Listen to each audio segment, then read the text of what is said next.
Hey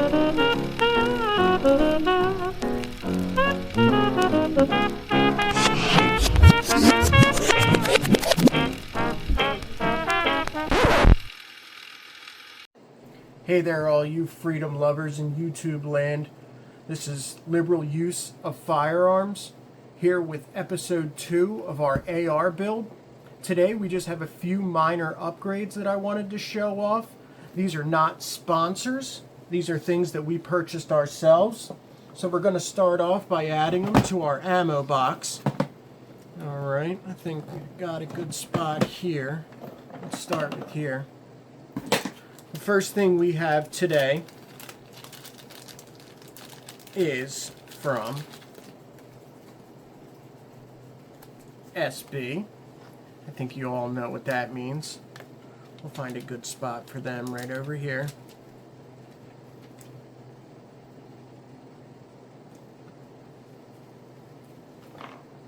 That looks pretty good. And the second thing we got is from a company called Phase 5. I never even knew they existed, and then I found one, and I immediately bought a second one. I have an SBA 3, and what I'm going to show you today is the upgrade for the SBA 5 on our AR build. So, not looking bad. So what I have for all of us today is, this is the Palmetto State Lower that we got already. And we have a couple upgrades. We got one little surprise here too. But first let's talk about the brace. The SBA 5 is an adjustable pistol brace. It's got multi-position. I like this a little bit better than the 3. I think it has a little bit more area. It definitely feels better on the shoulder. And of course, it feels so much better when you put your arm inside and use this Phase 5 strap to correctly hold your pistol brace, like every single person does with these pistol braces.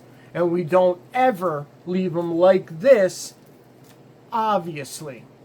But again, I like the extra area. I like the feel of it. It's very easy to manipulate, and it just feels better on the shoulder, in the arm. So the second thing we got for you today, and unfortunately it didn't come with a decal, that's why we didn't start with that, is this awesome M&P grip kit. Now, I saw them advertise this online in my email, and I'm an M&P fanboy, I guess you could say, so I had to get it. It comes with the grip. It's a standard AR style grip. In the box, you get 4 total back plates. 2 with the beaver tail. One's medium large and one is large, and as you can see, it has the tail on it that would give you a better grip. I have smaller hands and I like the smaller grip, so that's what I have on here. But you also get one without the beaver tail, and this is labeled medium. One of the cool things about the M&P pistol grip is it has an included tool. I think it really comes in handy to adjust sights, things like that. But I also go with, and I put it on everything. This did not come with it. This was separate. But this is an AR M4 pistol grip plug. Now I like putting this on all of my grips. They often have a little spot where you can put a tool or keep a spare battery. We're not going to take that off anyway. You can keep a spare battery or put a tool in here, but again, this one comes with a tool. Now, because of the YouTube overlords, we're going to do some editing magic real quick. I'll be right back. And we're back. So with the magic of editing, we have the M&P pistol grip on here. Like I was saying, I like to put these little plugs on here. This having the tool already makes this little spot a little redundant, but I can carry an extra battery for, you know, a dot sight or anything that I want on there. This in no way makes this gun perform any differently than it is intended to for manufacture. We still have safe and fire only. This does not make this do anything different than it was manufactured to do. I cannot stress that enough. This is just personal preference. And personally, I do like the feel of the M&P grips. On my Shield Plus, I absolutely love the grip. I love the grip on my M&P, and I think it just feels a little bit better than these standard A2 grips. These plugs fit on any standard A2 grip. Some of them are a little bit tighter than others, and some of you may have done this before. It's just the standard screw at the bottom, and you got to be careful of a spring, sometimes two, that mend together between the frame and the pistol grip. But we're going to be upgrading this in episode 3, episode 4. I think what we're going to do is upgrade the trigger next, most likely. We have our eyes set on a silver barrel upper, 7.5 inch. So we might put some chrome lower parts on here, maybe, you know, the mag release, maybe chrome trigger, the safety selector switch, maybe even a chrome buffer tube. You know, still let me know in the comments what colors you'd like to see on this, what colors you think would make this pop.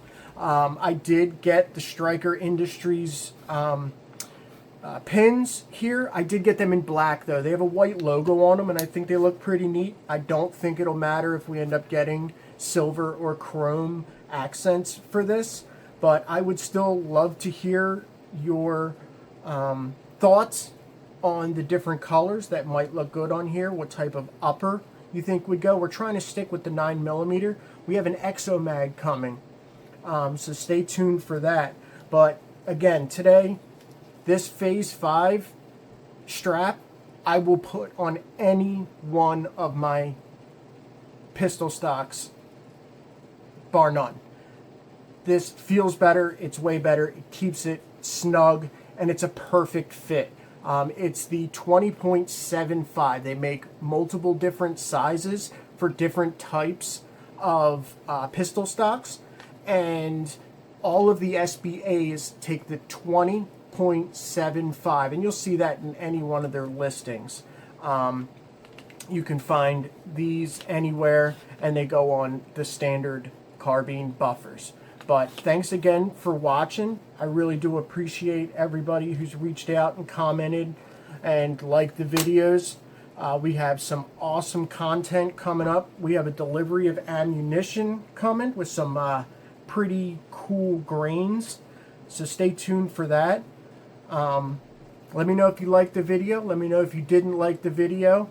All of that trips the algorithm and puts this information in front of people that may not have normally seen it. I can't stress enough, with the way the world is, with the things that are going on, it is good for everybody who is legally allowed to own a firearm, responsibly do so and protect themselves and their family. I came from a place where I did not think this stuff was accessible to me. And I learned differently, and I learned how important it is, now more than ever, to have this knowledge and know that it is accessible. It is something that you can learn while learning the rules of safe firearm handling, while learning how to train with your firearm, whether it be a 22, a 40 cal, a 50 cal, it doesn't matter. Whether you just get a shotgun for home defense. Being a responsible gun owner and training with it is accessible to anybody who can responsibly own one. And I strongly suggest that you do so. The point of this content is to put it in front of people. So please share. please like, subscribe, and let's get more people aware that this type of stuff is accessible and important. Thank you again, and we'll see you all in the next episode. Have a great one.